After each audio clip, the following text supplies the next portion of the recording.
Assalamualaikum warahmatullahi wabarakatuh. Jumpa lagi bersama saya Adi di channel Ngulik Sejarah. Dan pada video kali ini saya akan kembali lagi membacakan suatu kisah misteri yang kali ini berjudul tentang kisah Asrama Putri. Cerita kali ini ditulis oleh Manafila. Nantinya kalian juga bisa mengunjungi thread beliau secara langsung ya teman-teman. Yuk, daripada kita lama-lama, daripada kita penasaran bagaimana ceritanya, mari kita langsung saja menuju ke ceritanya. Perhatikan baik-baik karena ceritanya akan segera saya mulai. Namun sebelum itu, semua nama sudah kami samarkan karena itu merupakan privasi dan untuk keamanan bersama. Jadi semua nama sudah kami samarkan ya teman-teman.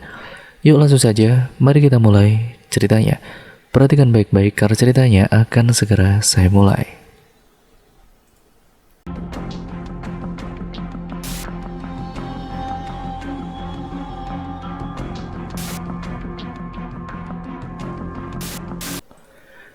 Saat hari pertama aku masuk asrama, memang suasananya sepi, padahal banyak siswi yang menghuni asrama. Aku ditempatkan di kamar nomor 23. Aku mendapat 3 teman baru. Kita sebut saja namanya Yiyi, Ines, dan Rani. Oh ya, namaku adalah Fahra. Di kamar ada 4 kasur tingkat. Aku milih di atas. Saat salam tiba, angin kemudian berhembus kencang. Jam dinding menunjuk pukul 20:35. Yiyi dan juga Rani sudah tidur. Tinggal aku dan juga Ines yang belum tidur. Karena belum mengantuk, aku pun memilih baca novel horor. Ku baca isi novel itu. Kemudian suara orang mengetuk jendela kamar kami. Ines hanya memperhatikannya saja. Namun, aku tidak lama kemudian turun, dan Ines pun juga turun ke buka jendelanya.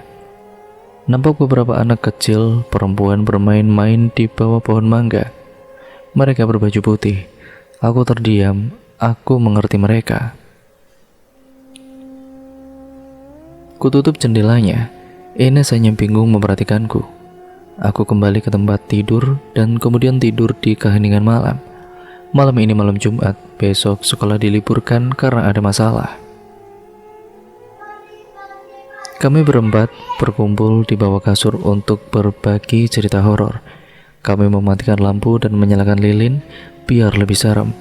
Cerita dimulai dari Rani. Ini cerita Rani. Dulu di kampungku, fenomena banget tentang permainan memanggil arwah, yaitu jelangkung. Di kampungku ada sebuah kuburan tua. Konon arwah yang mendiami kuburan itu kentayangan dan suka mengganggu warga. Warga resah. Lalu salah satu warga datang ke Mbah Dukun, yaitu kita sebut saja namanya Mbah Jiwo. Mbah Jiwo segera datang ke kuburan tersebut dan diikuti beberapa warga desa. Mbah Jiwo berkata bahwa ia mampu dan juga mau berkomunikasi dengan arwah yang mendiami kuburan melalui boneka jelangkung, kertas, dan spidol. Mbah Jiwo membaca mantra, lalu boneka jelangkung bergerak-gerak meronta. Mbah Jiwo berkata, dan juga jelangkung menjawab melalui tulisan. Siapa? Andri. Kenapa kamu kentayangan? Istriku. Kenapa istrimu? Di mana istriku? Siapa namanya? Suwani. Aku pernah dengar nama Suwani di pojokan sana. Aku ingin di samping istriku.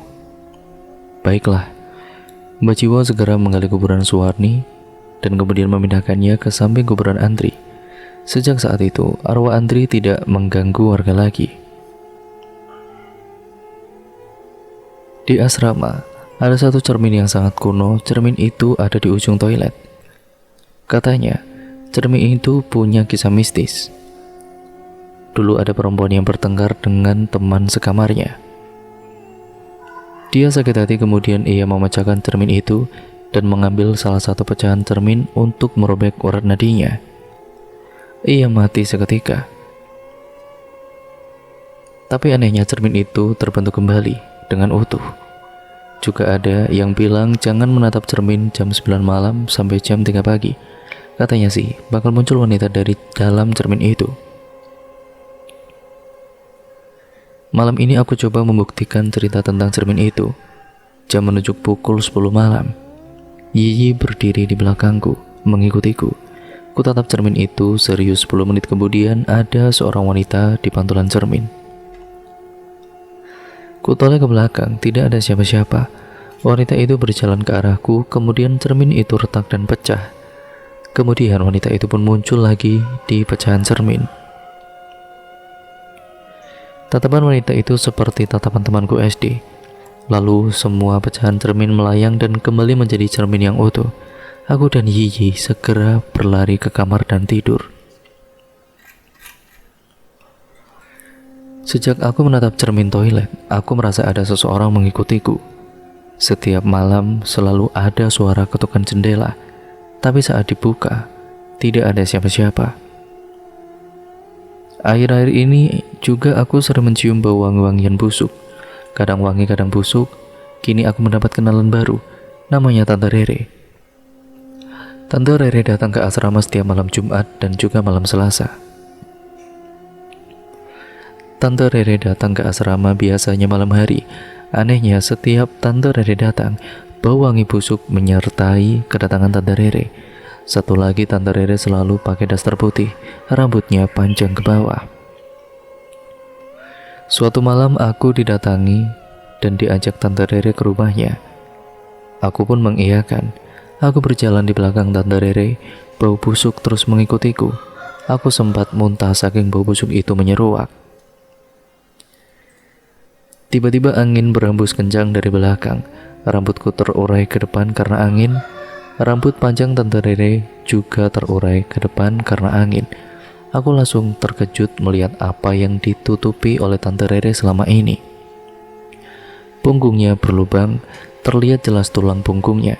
Darah mengalir ke bawah, kemudian pelantun keluar dari kumpalan darah itu. Aku berteriak, "Ah!" Aku berlari kembali ke asrama. Tante Rere pun tertawa. Aku masuk ke asrama dan kemudian langsung masuk ke kamarku. Ines, Rani, dan juga Yiyi kaget menanyakan kenapa aku berlari. Aku cerita ke mereka. Kata mereka aku mau dibawa sundel bolong. Rani menyarankan agar aku mandi dan aku katakan aku tidak berani ke toilet malam-malam begini, apalagi setelah kejadian cermin kemarin. Mereka sungguh baik hati mengantarkanku. Aku mandi. Setelah aku mandi, aku merasakan asrama menjadi lebih terang. Badanku pun merasa segar. Kami pun kembali ke kamar untuk tidur. Walau aku sering diikuti di asrama, aku juga pernah ditakuti di sekolah. Salah satunya tentang guruku. Guruku namanya Pak Jihan. Pak Jihan sangat tegas namun juga ramah. Kami sekelas pun sudah lama diajar oleh Pak Jihan. Menurut kami, Pak Jihan sudah seperti keluarga kami. Hingga suatu hari ada yang berubah pada Pak Jihan. Pagi itu pukul 7, aku sudah standby di kelas. Namun tidak seperti biasanya Pak Jihan lama datangnya. Juga biasanya Pak Jihan tidak pernah memakai parfum berlebihan. Tetapi sekarang Pak Jihan itu sangat wangi sekali hingga membuat kepala pusing. Jam pertama dimulai. Pak Jihan marah-marah karena kami tidak bisa mengerjakan soal. Biasanya Pak Jihan bukanlah orang yang pemarah. Kejadian itu berulang selama 4 hari berturut-turut. Hari pertama Pak Jihan bersikap pemarah, hari kedua Pak Jihan bersikap pendiam, hari ketiga Pak Jihan bersikap banyak omong, dan hari keempat Pak Jihan bersikap egois dan tidak mau mengajar. Esoknya Pak Jihan datang seperti biasanya dan mengajar dengan ramah. Di tengah-tengah perjalanan Pak Jihan pun bertanya, "Siapa yang mengajar selama saya tidak masuk selama 4 hari?" Kami semua pun bingung dan benar-benar dibuat bingung. "Loh, bukannya Pak Jihan masuk? Kami diajar Pak Jihan kok kemarin." "Nggak mungkin, saya tidak masuk 4 hari," kata Pak Jihan. Sontak kami langsung kaget. Lalu siapa guru kami yang mengajar selama 4 hari? Di halaman paling belakang asrama ada sebuah danau. Pemandangan begitu indah di sana. Airnya yang hijau bening, teduh banyak pohon dan kubu kecil. Sejak kemarin aku selalu ingin ke sana, tetapi tidak ada teman. Yiyi, Ines, dan juga Rani tidak mau ke danau itu. Mereka takut kalau ada buayanya. Hingga sekarang aku mendapat teman yang mau ke danau itu. Sore itu aku pergi ke danau bersama Fardila dan Vivi. Fardila adalah orang Malaysia yang bersekolah di Indonesia. Entah apa alasannya, sementara Vivi orang Bandung. Kami berlari menuju danau. Angin segar selalu berhembus, kicauan burung juga memperindah suasananya. Kami kemudian bermain air di sana.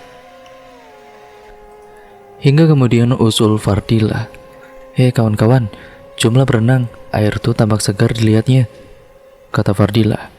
"Ini baguslah Fardila," jawabku. "Ayo teh siap-siap," sambung Vivi. Aku berseru, "Oke," kemudian plur. Kami menceburkan diri ke danau itu. Sungguh terasa bagaimana segarnya air danau itu. Beberapa ikan-ikan kecil berenang ke sana kemari. Aku berenang semakin jauh, jauh dan jauh. Sekarang aku berada di tengah-tengah danau. Aku pun menyelam ke dasar danau. Tampak jelas pasir putih di dasar danau itu. Tidak lama kemudian aku merasa aku sedang diperhatikan. Aku juga merasa akan ada bahaya di sini. Bau-bau sesajen pun langsung menusuk hidung dengan tiba-tiba. Kabut malam sudah mulai menyebar di sini. Air danau menjadi keruh. Aku segera berenang kembali. Tampak Fardila dan juga Vivi di sana tengah mencariku. "Woi!" teriakku.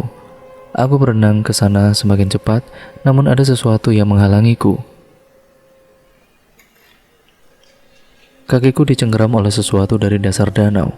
Aku menarik-narik kakiku tapi tidak kunjung dilepas oleh makhluk aneh itu. Hingga beberapa menit kemudian kakiku dilepas. Aku segera kembali ke tepi danau dan berlari kembali ke asrama. "Jangan Rati, ampun, maafkan aku." "Maaf kau tidak kuterima, sekarang matilah kau." 7 hari kemudian, sesuatu keluar dari dalam danau. Seseorang perempuan memakai baju asrama yang terkoyak-koyak, berwajah pucat mayat. "Ingatkah kau tentang aku?" "Gak mungkin, kau sudah mati." Karena itulah aku kembali untuk menuntut balas. Kemudian teriakku dari bangun tidur. "Farah, kenapa?" kata Ines. Enggak apa-apa kok. Ternyata itu hanya mimpiku, tapi entah mengapa itu semua terlihat sangat nyata." Suara teriakan dari kamar lain. Kami semua melihat kejadian di sana. Terlihat ibu asrama juga di sana. "Bu, kenapa ini bu?" tanya Yiyi. "Tadi ada orang pakai baju koyak-koyak, wajahnya pucat," kata Fardila. "Kok sama di mimpiku ya? Apa mungkin ini gara-gara berenang di danau? Apa yang kalian lakukan tadi?" "Kami tadi berenang di danau atau bu?" jawab Vivi. "Ya ampun, astaga, kalian jangan pergi ke danau itu lagi. Di sana itu angker, ada penunggunya," lanjut ibu asrama. "Kira-kira gimana ceritanya?" kataku. Dulu ada 2 orang perempuan yang tinggal di asrama ini, namanya Rati dan Azila. Mereka pernah bertengkar sampai melibatkan kematian. Azila dibungkam di danau oleh Rati sampai mati. Lalu arwah Azila balas dendam ke Rati. Makanya itu danau menjadi angker. Cerita dari ibu asrama membuatku kaget. Jadi yang mencengkeram kakiku adalah Azila. Akhir-akhir ini aku dekat dengan seseorang laki-laki di sosmed, namanya Arya, semester 5. Aku sering chattingan dengannya. Walau aku sudah sangat dekat dengannya, aku belum pernah tahu seperti apa wajahnya. Satu hari aku menatap layar handphoneku non-stop. Aku sedang mencari tahu secara detail tentang Arya. Dalam hati aku bertanya-tanya, siapa sih dia? Aku juga sering bertanya-tanya kepada teman-temanku tentang Arya, tetapi tidak ada yang tahu. Lama aku mencari tahu tentang Arya, akhirnya aku tahu siapa Arya sebenarnya. Arya adalah anak kedua dari 2 bersaudara. Rumahnya 4 km dari asrama. Ayahnya adalah seorang direktur sebuah perusahaan, dan ibunya adalah seorang wanita karir yang menjadi penyanyi selama 6 tahun. Suatu malam aku lagi asik-asiknya chat dengan Arya. padahal jam menunjukkan angka 9 malam. Kadang aku tertawa membaca chattingannya itu, dan aku sedih ketika membaca teks chat yang ini. Farah, kamu beruntung punya orang tua yang perhatian sama kamu, juga sayang sama kamu. Tidak seperti aku yang selalu dianggap tidak ada. Orang tuaku lebih senang terhadap uang daripada aku, dan lebih sedih kehilangan uang daripada aku. Lama kami chatting. Hingga pukul 11 malam aku baru tertidur pulas. Esoknya aku terlambat berangkat sekolah. Karena terlambat aku disuruh ke ruang komite. Permisi Pak, selamat pagi. Sapaku pada Pak Farel. Iya pagi, ada apa Farha? Kamu kok datang ke sini? Saya dihukum Pak karena terlambat. Oh itu tolong rapikan kertas-kertas ini sesuai dengan absen murid-murid. Sambung Pak Farel. Baik Pak. Aku mulai menata kertas profil seangkatanku. Aku terkejut melihat profil Arya di sana. Wajah Arya cukup tampan, kulitnya putih, matanya coklat hitam. Tiba-tiba Pak Farel mengagetkanku. Lihat profil siapa itu? Tanya Pak Farel. Arya Pak, jawabku dengan singkat. Siapa Arya? Bukannya Arya tidak ada di sana? Seru Pak Farel. Emang kenapa Pak? Tanyaku balik. Arya sudah meninggal 11 bulan yang lalu. Seharusnya profil Arya tidak ada di sana. Serius Pak Farel? Aku kaget. Ya bukan karena profil Arya yang ada di sini, tapi siapa yang menemaniku chattingan selama ini? Ternyata Arya hanyalah kekasih bayanganku. Tanpa ku sadari Arya telah tiada. Seseorang yang aku kenal ternyata hanya bayangan. Tetapi siapa yang membalas chattinganku kepada Arya? Di asrama ini ada satu kamar di lantai 2 paling ujung, kamar 33. Kata ibu asrama, kamar itu kosong. Sudah 5 tahun kini tidak ditempati lagi. Karena kosong, banyak siswa melihat penampakan wanita berbaju putih di sana. Beberapa bulan lalu ada sebuah tragedi. Seorang siswi masuk dengan berani ke sana dan keluar dalam keadaan pingsan. Siswi itu meninggal beberapa hari kemudian. Karena itulah tidak ada yang berani masuk ke kamar itu lagi. Malam ini ada acara TV yang menguak kisah misteri, yaitu Paranormal Story. Acara itu mendatangi asrama kami, lebih tepatnya kamar 33, karena akan menguak kisah kamar 33 itu. Saat kami tiba di depan pintu kamar 33, bau wangi melati menyeruak ke dalam hidung kami. Aura mistis datang secara tiba-tiba. Dan kemudian terdengar suara langkah kaki dan tawa yang membuat kami deg-degan. Sang paranormal masuk ke dalam diikuti semua orang. Di dalam sangat kotor sekali, lusuh dan berantakan. Banyak sarang laba-laba. Di dalam terdapat sebuah cermin. Cermin itu sudah retak. Saat paranormal itu berkata, ayo kita mulai menggunakan cermin ini sebagai media dan kamu sebagai arahan komunikasi, katanya sambil menunjukku. Kenapa harus cermin Om? Tanyaku. Cermin adalah benda yang memantulkan apa saja jika ada di depannya. Maka dari itu kita lihat masa lalu kamar ini menggunakan cermin. Jelasnya, kami bergandengan tangan melingkar dan cermin itu di hadapanku. Kata paranormal itu, aku akan melihat masa lalu kamar ini dan nanti aku akan mengarahkan diriku untuk berkomunikasi. Tampak sebuah bayangan perempuan dari cermin, dia memegang satu piala dan surat piala. Aku membaca piala itu juara satu melukis. Tiba-tiba dari arah pintu masuk seorang wanita lagi. Ia tampak marah dan menampar wanita yang menang itu.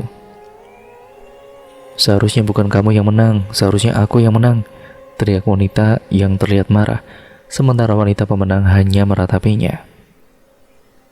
Lalu 3 minggu kemudian ada lomba melukis. Sang wanita yang kemarin marah berencana untuk menyekap wanita yang satunya. Tampak dari belakang sang wanita memukul lawannya sampai pingsan dan disekapnya di lemari. Malamnya setelah lomba, wanita itu pulang dan segera menghampiri lemari. Dan saat dibukanya, wanita yang disekap tidak bernapas. Saat urat nadinya dipegang, sudah berhenti. Sang wanita terkejut dan berniat kabur. Sang wanita pun kabur dari asrama. Sekarang kabarnya wanita itu ditangkap polisi, namun mayat wanita itu masih ada di dalam lemari. Lalu di samping cermin muncul sosok perempuan. Ia mengatakan, "Farah, tolong katakan pada mereka untuk mengubur mayatku," kata perempuan itu sambil menangis. "Om, perempuan itu, kita harus menguburkan mayatnya," kataku pada mereka. Paranormal itu membuka lemari dan isinya tulang-tulang wanita itu. Paranormal itu segera menguburkan tulang di pemakaman desa. Kini kamar 33 bisa ditempati lagi. Sekarang adalah masa libur.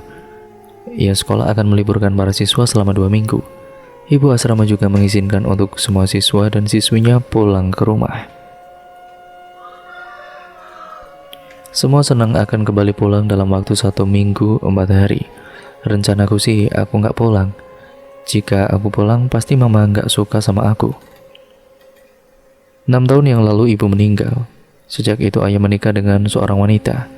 Ayah menyuruhku untuk memanggil mereka dengan sebutan mama dan papa, padahal aku lebih senang memanggil mereka dengan ayah dan ibu. Malam itu Rani dan juga Yiyi bergemas. "Farah, Ines, kalian gak pulang?" tanya Rani. "Enggak, aku mau menemani Farah di sini." "Kamu kenapa gak pulang?" "Enggak kangen sama suasana rumah." "Enggak, gak apa-apa kok," jawabku dengan singkat. Keesokannya banyak siswa-siswi memadati pintu asrama. Mereka dalam perjalanan pulang. Aku dan juga Ines hanya memperhatikannya saja sambil memegang buku novel Cinta di Asrama. Judul novel yang kupegang membuatku tidak sabar untuk membacanya. Selama liburan, kalian boleh keluar asrama mulai jam 6:30 dan kalian harus pulang jam 4:30, kata ibu asrama. "Iya bu," jawab Ines dengan singkat. Malam ini asrama ternyata sepi. Mungkin siswa-siswi di sini selalu membuat keramaian. Aku melewati malam yang sepi ini dengan membaca novel tadi, sementara Ines sedang menulis entah apa yang ditulisnya. 46 menit kemudian aku selesai membaca novel itu. Karena belum mengantuk, aku berniat ambil buku di perpustakaan. Sebenarnya ada rasa takut ke perpustakaan sendirian. Ines sudah tidur. Aku harus melewati lorong kosong, apalagi sepi-sepinya. Aku memberanikan diri ke perpustakaan itu, dan di awal lorong tercium bau busuk, seperti sesuatu yang terbakar gosong. Bau gosong itu semakin menyeruak. Ujungnya adalah ketika aku bertemu dengan sosok yang aneh. Sosok itu tinggi besar, kayaknya laki-laki dan tubuhnya gosong, hitam legam. Masih ada sisa-sisa api yang membakar tubuhnya. Sosok itu membelakangiku, kemudian ia berbalik badan dan wajahnya hitam legam penuh darah, giginya yang runcing sangat panjang sampai keluar mulut. Kurasakan mataku berkunang-kunang, semakin gelap-gelap dan brak. Tubuhku ambruk ke lantai, bau busuk yang menyeruak membuatku mual dan pusing. Aku pingsan seketika. Ku dengar samar-samar sosok itu tertawa. Hahaha. Di dalam asrama yang sepi itu. "Bernikah kamu berkeliling sendirian jam 11 malam ke atas?" Hal itu terjadi kepadaku. Malam itu aku tengah mencari ibu asrama untuk izin pulang karena aku sudah tidak betah tinggal di asrama ini. Namun mencari kamar ibu asrama adalah hal yang paling susah. Bukan mencari kamarnya, tetapi orangnya. Begini ceritanya. Malam itu aku berlari-lari kecil dalam gelapnya asrama. Aku sudah memeriksa beberapa kamar, namun ibu asrama tidak ada di situ. Saat tengah melewati lorong, aku bertemu kuntilanak melayang di atasku. Aku tidak memperdulikannya, aku terus saja berlari. Aku hendak ke dalam ruang tamu, aku bertemu mayat terbungkus kain, ya pocong. Aku berlari dan berlari sampai aku bertemu siswi berpakaian compang-camping. Berlari terus berlari, sampai akhirnya aku bertemu ibu asrama. Namun punggungnya berlubang besar. Aku sempat dihadang oleh sosok hitam besar. Tebakanku adalah genderuwo. Akhirnya aku bertemu ibu asrama yang asli di ruang kumpul. Aku segera meminta izin dan menunggu esok hari untuk pulang. Esoknya aku dijemput papaku. Ia menyesal membawaku ke asrama ini. Dan akhirnya cerita pun selesai sampai di sini ya teman-teman. Terima kasih untuk kalian semua yang sudah menyimak video kali ini dan cerita kali ini. Jangan lupa untuk kalian tetap terus like, komen, dan share video kali ini sebanyak-banyaknya, karena dengan itu kalian sudah membantu channel ini untuk berkembang menjadi channel yang jauh lebih baik lagi. Dan untuk kalian yang belum subscribe channel ini dan nyalakan tombol lonceng notifikasinya agar kalian tidak ketinggalan video terbaru selanjutnya dari channel ini.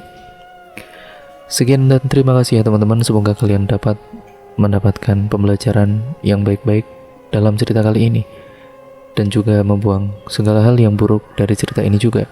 Jadikan itu sebagai pembelajaran untuk kita agar kita menjadi manusia yang jauh lebih baik. Sekian ya teman-teman, video ini saya akhiri. Kurang lebihnya mohon maaf apabila banyak salah kata ataupun mungkin narasi saya ataupun artikulasi saya kurang jelas, ataupun mungkin terlalu lambat atau bahkan terlalu cepat dalam membawakan kisah ini. Saya mohon maaf yang sebesar-besarnya. Dan akhir kata, video ini saya akhiri. Sampai berjumpa di video terbaru selanjutnya. Wassalamualaikum warahmatullahi wabarakatuh.